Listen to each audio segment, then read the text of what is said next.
The distress signal pierced through the void like a scream in the dark. Commander Jakara of the Velen Confederation watched the translated message scroll across her console, each word dripping with desperation. To any who receive this, the Krell Dominion has breached our defenses. Colony Theta 7 falls within cycles. We are 3,000 souls, farmers, teachers, children. We have no weapons. We have no hope. If there is mercy in this galaxy, please, help us. Jakara's auxiliary heart sank. The Velen fleet was 6 stellar weeks away, far too distant to intervene. The Krell were merciless. They would harvest the colony for genetic material and slaves before the second sunset. She had seen the aftermath before. The memories still haunted her sleep cycles. Broadcast to all nearby systems, she ordered, her translator rendering her clicks and whistles into standard. Maybe someone closer can... Commander! Her communications officer interrupted, mandibles trembling. We're receiving a response.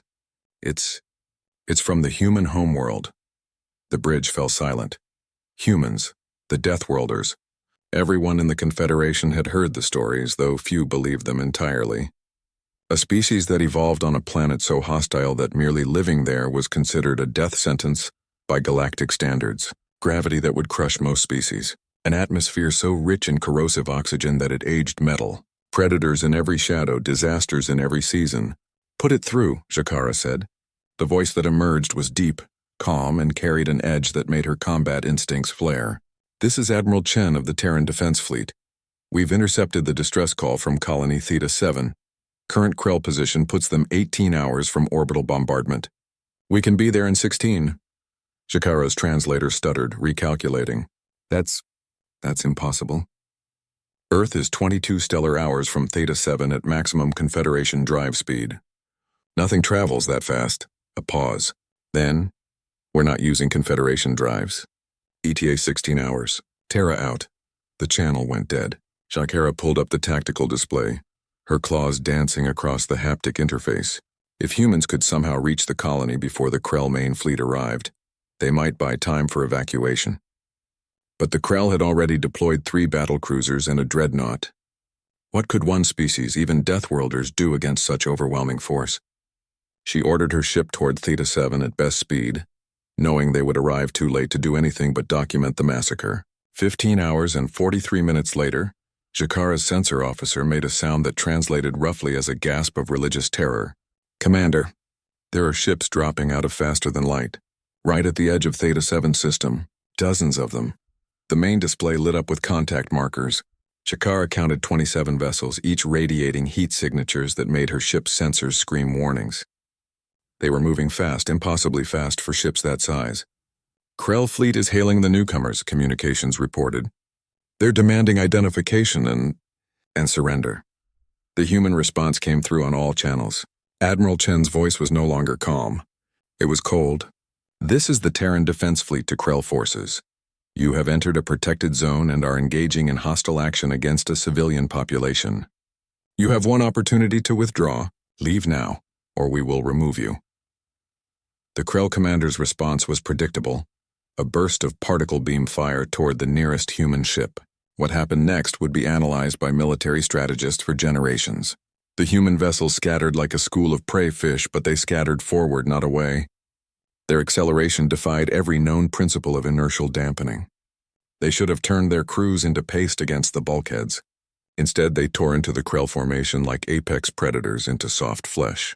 Jakara watched in stunned silence as railgun rounds, primitive, kinetic weapons that most civilizations had abandoned millennia ago, punched through Krell shields as if they weren't there. The rounds moved at a significant fraction of light speed, carrying megatons of kinetic energy. When they struck, Krell battlecruisers came apart like insects under a hammer, but the humans weren't relying on just kinetic weapons. Missile pods opened like flowers of death, launching swarms of autonomous warheads that jinked and dodged point defense with an agility that suggested individual intelligence. When they detonated, they didn't just explode. They generated focused beams of plasma that carved through armor like a blade through water. The Krell dreadnought tried to run. It never had a chance. 3 human destroyers bracketed it, their weapons firing in perfect synchronization. The dreadnought's shields collapsed under the assault. Its engines exploded in sequence, and its massive hull broke in half. tumbling through space as secondary explosions rippled through its interior. 7 minutes. The entire battle lasted 7 minutes. Jakara's communications officer broke the shocked silence. The humans are hailing us. Admiral Chen's face appeared on screen. He looked tired. Human, Jakara realized. Despite everything she'd just witnessed, he looked weary and deeply human. Not a monster. Just a being who had done something terrible because it was necessary. Commander Jakara, Chen said. We're deploying rescue shuttles to Colony Theta 7 now. They'll need medical supplies and temporary shelter. Our ships aren't equipped for long-term refugee support. Admiral, Jakara managed, her voice translator barely functioning through her shock.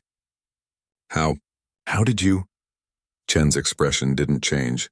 You asked how we got here so fast. How we hit so hard. Commander, you need to understand something about humans. We've spent our entire evolutionary history fighting our planet just to survive another day.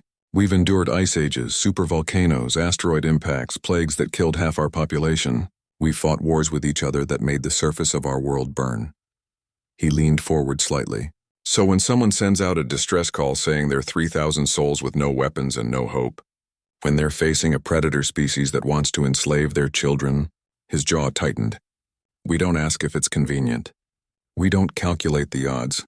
We built these ships, these weapons, this fleet for one purpose, so that no one, nowhere, ever has to die alone and afraid while help exists somewhere in the galaxy.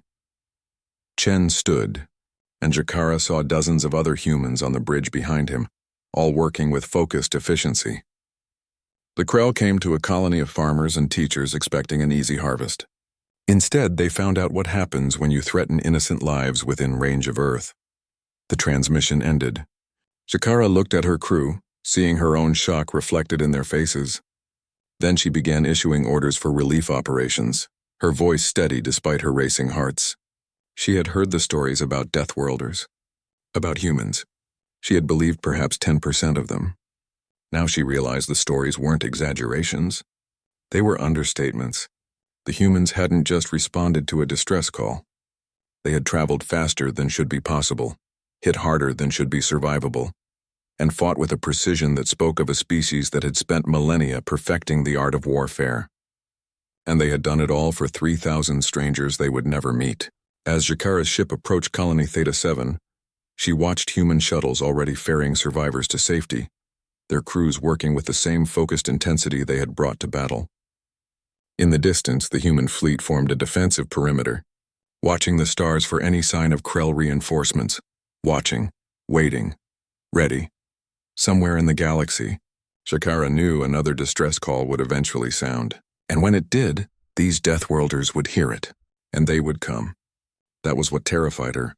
Not their weapons, not their speed, but their absolute unwavering certainty that protecting the innocent was worth any cost. The galaxy, she realized, would never be the same.